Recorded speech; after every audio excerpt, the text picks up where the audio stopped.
Traditions are something that can play a strong role in the everyday lives and communication within different cultures and subcultures. These traditions are followed more by some cultures than others, and in Iran, most citizens live by them.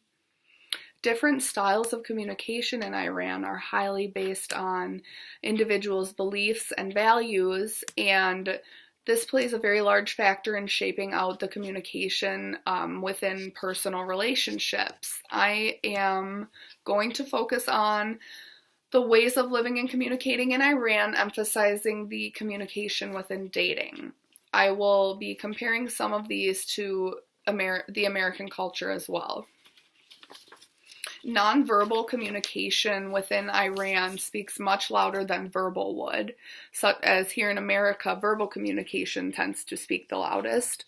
There are a number of different forms of nonverbal communication used within Iran, through gestures especially. So if you're going to say hello to someone, people would kiss each other on the cheek if they knew each other. According to Elton Daniel and Ali Mahdi in their book, The Culture and Customs of Iran, which was published by Greenwood Press in 2006, Taruf is a form of politeness through refusal. So an example of this would be when two people are about to enter a door, they would often go back and forth, insisting that the other person walks through first, and this indicates that you treat your guests better than you would your own family, and you display respect for each other.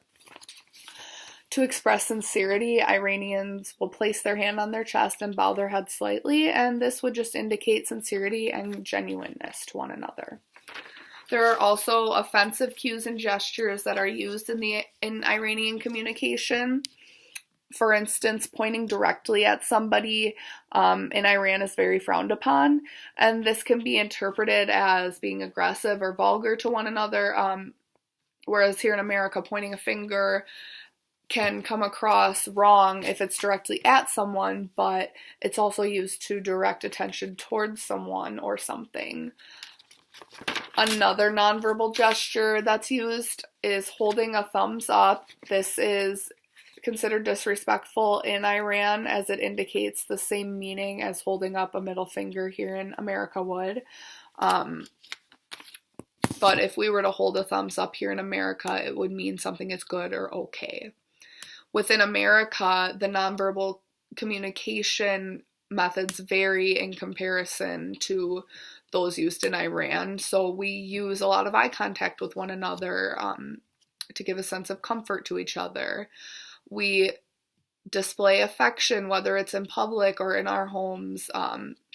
It's not frowned upon to use public display of affection, as in Iran there's laws that ban and forbid physical contact between opposite genders. These nonverbal gestures are some of the many different gestures that are used in Iran for communication, as nonverbal communication is the loudest form.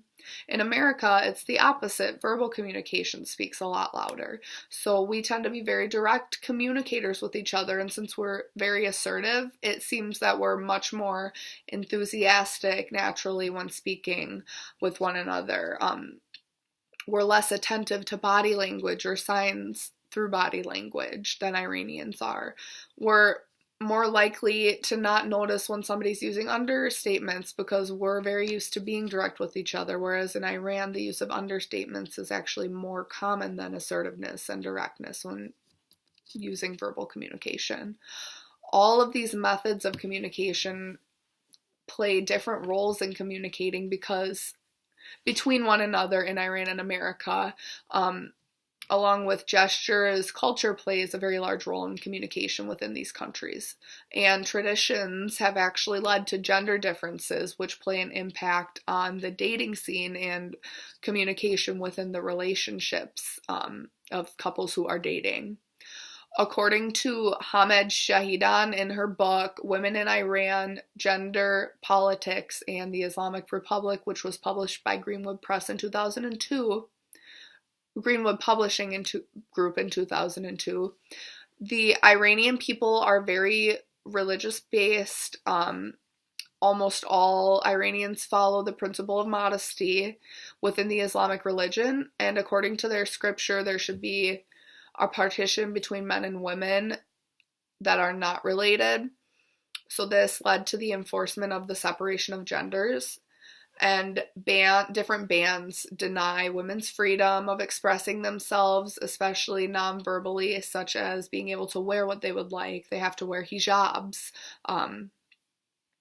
to cover up their bodies and figure and hair, anything that might seem too revealing.